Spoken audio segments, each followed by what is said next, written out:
நண்பர்களே, நீங்கள் பார்த்து கொண்டிருப்பது உங்கள் கௌசிகரி வியூ. சரி, வாங்க வீடியோக்குள்ள போய் என்னென்ன நடக்க போகுது அப்படின்ற இன்ட்ரெஸ்டிங்கான விஷயம் நீங்க அந்த வீடியோல பார்த்து தெரிஞ்சு போறீங்க. அதுக்கு முன்னாடி நம்ம தீபிகா இருக்காங்க, அவங்க வந்து நம்ம மல்லிக்கு போன் பண்ணாங்க. மல்லி என்ன ஆச்சு, இப்படிதான் ஐஸ் எனக்கு சொன்னா, வெண்பா ஹாஸ்பிட்டல் ரொம்ப சீரியஸா இருக்காமே அப்படின்னு சொல்லிட்டு கேட்க, ஆமா என்ன ப்ராப்ளம், என்ன ஆச்சு ஏதாச்சு, நான் கொஞ்ச நாள் எல்லாத்துக்குள்ள ஏதோ நடந்துட்டு இருக்கு, எனக்கு ரொம்ப கஷ்டமா இருக்கு, இப்ப வெண்பா எப்படி இருக்கா அப்படின்னு சொல்லிட்டு கேட்டதான். வெண்பாவுக்கு ஒண்ணும் இல்லை, ஆனா நடந்தது எல்லாமே ஒரு பக்கம் சூட்சமமா இருக்கு, இது எப்படி நடந்துச்சு எதெல்லாம் நடந்துச்சுன்னு சொல்லிட்டு தெரியல, ஆனா ரொம்ப குழப்பமா இருக்கு அப்படின்னு சொல்லிட்டு சொன்னாங்க. என்ன குழப்பம், ஏன் என்னாச்சு அப்படின்னு சொல்லிட்டு கேட்ட பின்னாடி எல்லாத்தையும் ஒரு பக்கம் சொல்ல வராங்க. அது வேற எதுவும் இல்லைங்க, நம்ம கதிரேசன் இருக்காருல்ல, அவர் வந்து தீபிகா கிட்ட கொஞ்சம் உஸ்பேத்தி விட்டுருக்கேன், தீபிகா எப்படியாவது போய் நீ தான் ஒரு பக்கம் மல்லி கிட்ட பேசி வெண்பாவை என்கிட்ட மீட்டு தரணும், வெண்பாவை நான் கூட அழைச்சிட்டு போயிட்டு எதனா பெரிய ஹாஸ்பிட்டல் பார்த்து ஃபாரின்ல கூட நான் காப்பாத்திக்கிறேன், இங்கே இருந்தா வெண்பாவோட நிலைமை என்ன ஆகும்னு சொல்லிட்டு தெரியாது, ரொம்ப சீரியஸான ஒரு நிலைமையில தள்ளப்பட்டு இருக்கா, வெண்பாவை எப்படியானா காப்பாத்து, என் பேத்தி எனக்கு வேணும், என் பேத்தி இல்லாத வாழ்க்கை என்னால் நினைச்சுக்கிட பார்க்க முடியாது, எனக்கு என் பேத்தி கொடுத்துருங்க அப்படின்னு சொல்லிட்டு கதறி கதறி தேம்பி தேம்பி வெம்பி வெம்பி அல்றாரு நம்ம தலைவன் கதிரேசன். அதெல்லாம் பார்த்தா நம்ம தீபிகா இது எல்லாமே மல்லிகை சொல்றாங்க, மல்லி இதோ பாரு உங்களால காப்பாற்ற முடியல கூட பிரச்சனை இல்லை, எல்லாமே ஒரு பக்கம் கதிரேசனே பார்த்துடான்னு சொல்லிட்டு சொல்றாரு.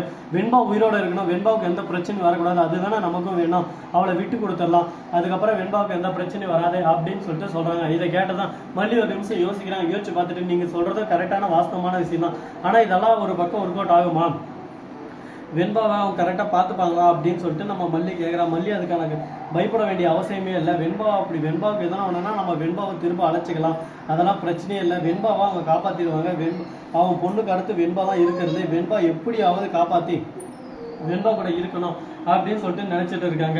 ஆனா அதெல்லாம் நடக்குமா நடக்காதா, என்னென்ன பண்ண போறாங்க, ஏது இது பண்ண போறாங்க அப்படின்ற பல சந்தேகங்கள் ஒரு பக்கம் மனசுக்குள்ள ஓடிக்கிட்டு தான் இருக்கு. அந்த சந்தேகங்களுக்கான விடை கிடைக்குமா கிடைக்காதா, என்னென்ன பண்ண போறாங்க, ஏது இது பண்ண போறாங்கன்னு சொல்லிட்டு பொறுத்து பார்த்தாலும் தெரிய போகுது.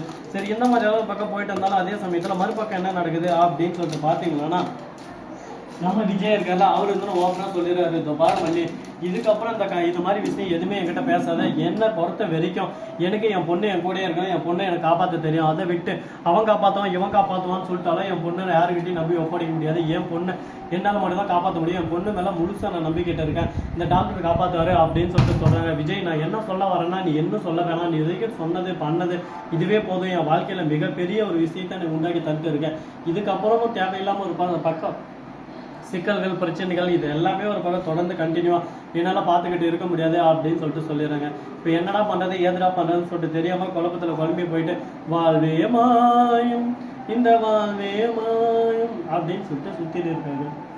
சுற்றி சுற்றி வந்தீங்க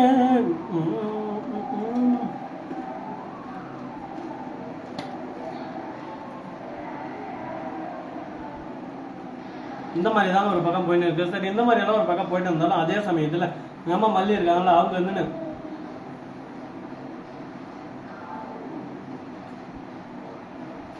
போய் கதிரேசன்கிட்ட பேசுறாரு, இதோ பாருங்க விஜய் என்ன சொன்னாலும் ஏத்துக்கல, ஏன் நீங்களும் வாங்க எல்லாரும் பேசி எப்படியாவது வெண்பாவை காப்பாற்றணும், வெண்பா திரும்ப என் வாழ்க்கைக்குள்ள வரணும், என் பொண்ணு இல்லாத வாழ்க்கையை என்னால் நினச்சிக்கலாம் பார்க்க முடியாது, என் பொண்ணு எனக்கு வேணும் அப்படின்னு சொல்லிட்டு மல்லி அழ ஆரம்பிச்சுறாங்க.